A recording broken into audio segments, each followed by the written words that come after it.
Hey y'all, it's Chef Ann. Welcome back to my channel. Today is a great day and we're going to make chocolate marble banana bread. This is one of my favorite recipes to make. It's so easy, it's so delicious, it looks beautiful. So here are the ingredients I'm using today, and usually these are ingredients I already have at home. So the first thing we want to do is preheat our oven to 350 degrees and to line our baking pan. I'm taking a sheet of parchment that's a little bit larger than the square, and I'm tracing the bottom of the pan with a pen. I'm going to line the bottom as well as the sides. So I have my square here that's for the bottom, and then to draw little wings for the sides. So it kind of looks like a cross. So let's try it on. And it's lovely, lined. It's great. So let's start with our dry ingredients, right? We're going to need somewhere to put these. There we go. So I have a nice bowl and a sifter. I have a pretty large bowl because in the end, everything is going to get mixed in this bowl. Let's start with sifting our flour. So this is just all-purpose flour, but you can also use like a 1-to-1 gluten-free blend, or you can use even whole wheat pastry flour, or even whole wheat flour would probably work pretty well too. Next we have our baking soda. So a nice level teaspoon. I'm also going to sift this because as you can see, it's pretty clumpy. This is a nice salt I have, but any salt you have is fine. Yes, that is a cat paw whisk. This is a lovely gift from a friend. And this is our dry mix. It's pretty easy, so we can just set it aside while we do our wet.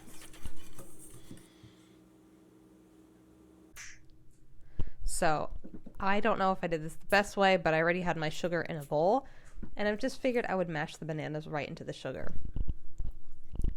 So the organic sugar and then 3 bananas. You can also do this recipe with 4 bananas. I did 3 because that's all I had. If you do 4, it's going to come out a little bit denser, a little more banana-y, maybe what you think of when you think of banana bread. I personally like it on the fluffier side, so 3 bananas will have a little bit lighter, fluffier texture. Let's do our vanilla. So yeah, it's a bad idea to measure over the bowl unless you're really careful, but I'm pretty careful, so I let myself do it. And we're going to add our vegetable oil.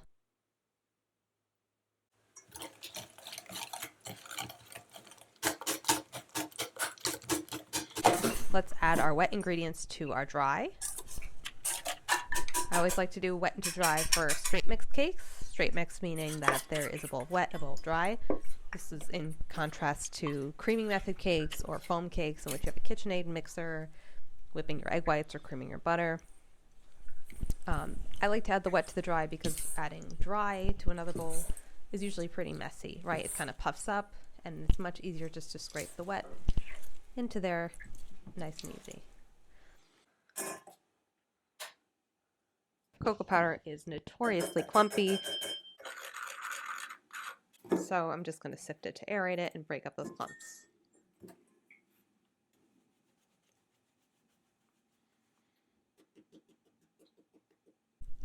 So this is for our marbling effect.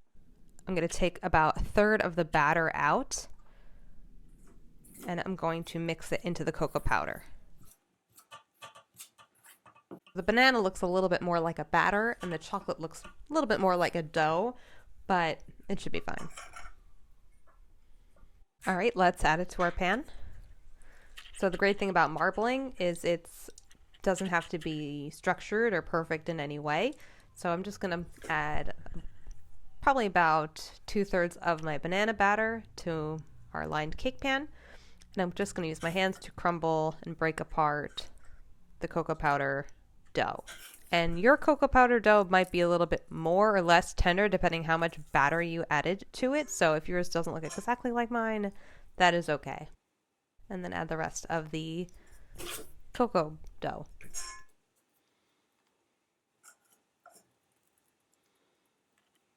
And just start to spread it out. So for marbling, the trick is to just not overmix it. If it's too mixed, you lose the marbling effect. That kind of defeats the whole purpose. And into the oven.